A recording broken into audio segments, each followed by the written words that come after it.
What issues do you guys have? So It's mainly the control of the arm. the control, it's got to be tight. It's got to be tight and it's got to be locked in. Okay. Who else is having issues or adjustments? Remember, your issues are their issues, and the answers apply to everybody. So I've noticed in live rolls, the very hardest part is getting that initial breakdown. Correct. Really pulling them down. So that's been the Yes. So once they're over, things fall. Yeah. So and Tim's absolutely right. Whenever you roll, whenever you roll, and Tim is one who understands this and understands that if I break his posture down and if I get a bend in that arm, then it's going to be a problem for him to get out of it. So I need to be sneaky with it, because if I just went for a choke right here, he's not going to give it to me. Why would he give me absolutely anything? You know what I'm saying? So I have to make him work, and I have to kind of set things up. So I don't want to be like too linear. I want to be able to have a strategy of how to set that up. So we start here, only like 50%. So I see where he puts his hands here. I break his posture here, break his head up here, go under here. So he's defending it. So I'm here breaking his posture. So I kind of sit here. This is at the forearm. It's not a forearm trap. It's an arm trap. So I know that for Tim to be able to have posture proper, he'll probably need to move one hand forward or the other. So let's see if he moves the right hand forward, okay? I'm able to now get under the elbow, okay? But this is too soon to go, because if I go here, his left hand can just push my hand, and I won't get it, he'll pull it out. So now I go back here, okay? I keep it by my thigh. I keep it a little bit more so by my thighs, so it's almost like as you're breaking their posture, they kind of forget about it, okay? And I keep breaking his posture. But I don't really use this, okay? So, because what I want is I want him to work to try to get posture. Because this right hand grip right here on the same side is pulling him perpendicular to his left knee and whatever post he has, because this is where he has this balance. If I pull him forward, he's got more balance. I want to constantly keep pulling him this way here, okay? This way here. And as I go here 1, 2, and I pull here, and it's a little bit loose right here, I'll tighten it. So I'll be here, okay? If he starts kind of sitting here and he doesn't want to give it to me, I can come underneath here and get it right there. Okay, but here I can do something with it right away. I can't just be sitting there and be like, oh, I got the arm trap. Okay, well, gotta do something with it. Reset. So when I am controlling his arm here, not controlling, I have the setup here, I want to see what he's gonna do, but my legs are also breaking his posture, so I'm forcing him to commit with these arms here. So as he's kind of regaining posture here, he wants to pat. I want to break his posture here, because maybe I'll feed it here, and I'll control it here, okay?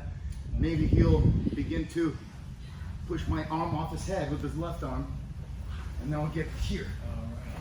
And then you'll learn how to set it up, because the beauty of this setup here,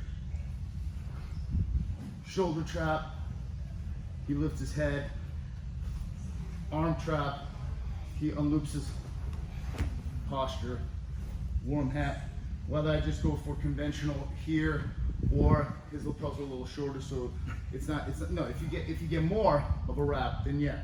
If you just get a little bit here, you can keep the posture and retighten it as long as it gets under his chin, okay?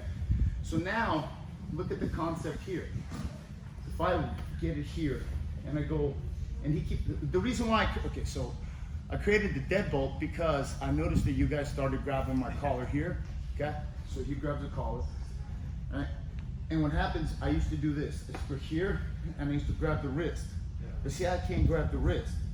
And even if I grab the wrist, I have to pull it this way because I'm, because I can't push it off this way. Sometimes if his hand's just sitting here, I would do this, okay? But you guys got smart, and you twisted, kept that elbow down. So I started doing this, right here, okay? So now I can begin to push away and lift it, bring it down, and maybe go this way here, okay? Because now I'm on the right side. Because it just made more sense to me to pull it to my hip and to break his posture down this way. Now you see how he's pushing my knee down? Yeah, because he knows that this is a way to pass. but I still control his posture, because for him to really get pressure with that hand on that knee, it's hitting the mat. So the only way to open it more is to lift his head. And my hand is controlling his posture, so he can only open it so much. Plus I got a hook right here, and I'm using the mat in order to be able to have him commit that arm. So as he commits and he pushes up, you're able to lock in a very nice triangle here with, I like this face down key lock is what I like to call it. I learned it's apparently a crooked arm bar, but you know what? I'm just gonna call it a face down key lock. So these are just some concepts. Now, the whole thing is, if you understand from his position what he needs to do to gain posture, you know he's gonna really rely on this hand right here. So if he does that, yeah, right there, okay? So if I go here, I'm pulling him in with my legs. If I leave my elbow slightly, in order for him to kind of defend against this, he knows bent arm is good for me, bad for him. So he pushes and straightens their arm to posture up. Yes. So he knows he has a momentary second right here to unloop his arm right there, okay, and bring it up over. Okay, go back. As I anticipate him posturing up, and I can't close that gap, he's gonna give up his post. So as he unloops, you break his posture in that momentary second. You have to do it when he lets go, otherwise he'll reposture. Okay, and you feed it. So we're here, he postures up. Okay, even here if you got it, you're able to refeed it, or at least control his posture. He's got to work to get posture now. Okay, so now you have potentially this setup right here. Hey, Professor, when you're in that setup, do you try to grab the same lapel like you usually would in a warm hat, or are you just grabbing like I the want shoulder? to feed with my right hand. I want to feed with my right hand the warm hat to my left. So when you have it with your left hand around his neck there, Yeah. I with want your to pull right him hand, to my left. what are you grabbing with your right hand? Once Off you of have his it, head. I feed it and I want to grab the posture with his head and I want to guide him to my left.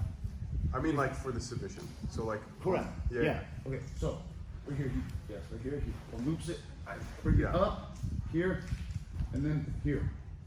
Because now I need to keep pushing him to my left here as my right hand ideally goes in there, grabs something, and I frame and I pull. Yeah. Okay? If he starts posturing up, he's going to use his right hand. And you have this as an option. Okay? If you have a good control here, okay, you'll push, try to posture up here. You can maybe refeed it to this hand here. And now you got to wrap it around it completely. And then you go, because this is already the one had complete wraparound. If you get the lapel long enough. If not, you have this hand here. And I keep trying to change the angle, throw the leg over. Okay? Because this is already a choke. Alright? But the most important thing is that you make them work and work and work. Constantly attacking. He may get out of it. So look, I wrap it. He postures. Unloops it. I loop it. He's here, he pushes the elbow off. He pushes the elbow off. Wrap it. And you just keep attacking. Just because you try to once doesn't mean like, oh, it didn't work. You gotta like be relentless at it, and then the better you get at learning how to feed it, the better they'll get to defend it, the better your partners will make you at refeeding it. Okay? So, posture. So we're here. It's here.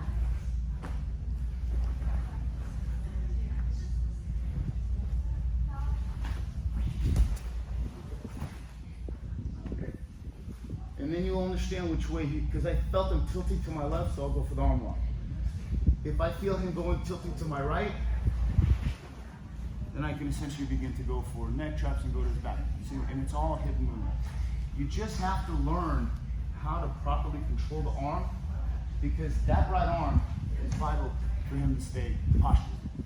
And if you understand from the flip side, when you're in the guard, how vital one of your arms is, okay?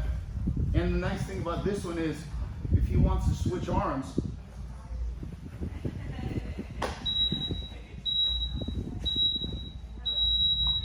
yeah, and I keep the elbow a little bit higher here. He takes the bait, pushes down. And you're able to set things up and stay ahead of him, ahead of him, ahead of him. If he shoves a shoulder in and he postures up right here, pulls this out, go here, maybe go here, maybe pull this one out, here. So I have the shoulder trap here, he's posturing up, pull this down here, feed it to this hand here, maybe get this or the X choke here. Whichever way you go, you're constantly using both lapels. Shoulder trap lapel, arm trap lapel, and you're constantly putting him in this web of confusion where you're just firing right out. Okay, so what you guys, I just want you to do is to use strategy. We're learning Jiu-Jitsu chess here, not checkers. Okay, I'm here. Bring him in with the legs here, and then head here. From here, scoop my hip out, find something to grab onto, frame with the right hand, pull with the left.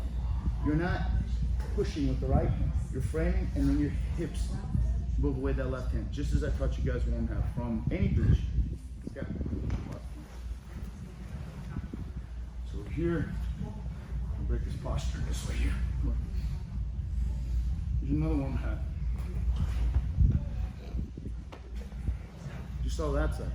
So it's all there. It's two. You just start on one side, and then you'll learn how to do the other side. So you're posturing, they unloop it, break their posture. Last time. Here he's strong. Pushes. Move with the legs. Head. Feet. Right here. Okay? Pull left, and then here, punch. Sometimes you get enough to grab it, sometimes you don't. Sometimes you gotta refeed it. Okay, but you gotta be relentless at it, okay? Let's go, 1, 2, 3.